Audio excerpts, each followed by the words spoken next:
Hey, how's it going? This is Mike McGuire, State Senator, and I hope that you are as excited as I am to be reading The Lemonade War. Let's get this party started and start Chapter 12. You ready to go? Let's do this. Chapter 12, The Waiting Period. Jessie wanted to have fun. She really did. But it seemed like the more she tried, the less she had.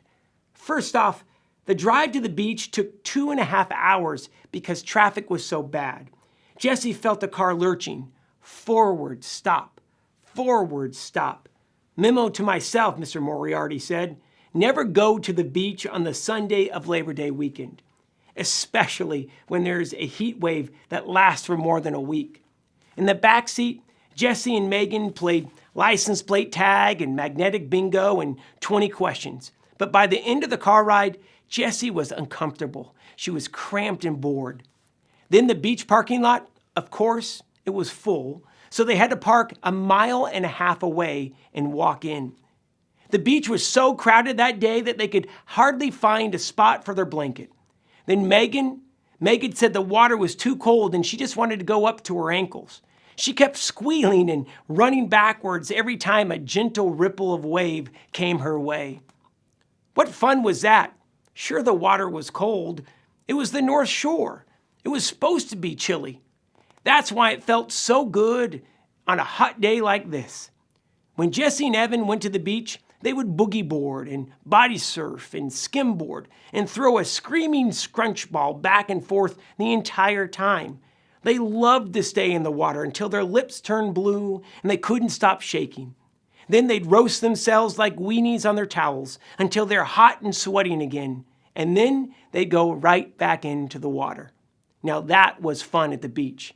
Megan liked to build sandcastles and collect seashells and play sand tennis and read magazines.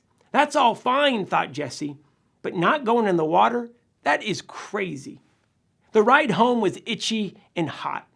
Jessie had sand in all the wrong places, where her skin rubbed together, between her toes and behind her ears and all over her backside.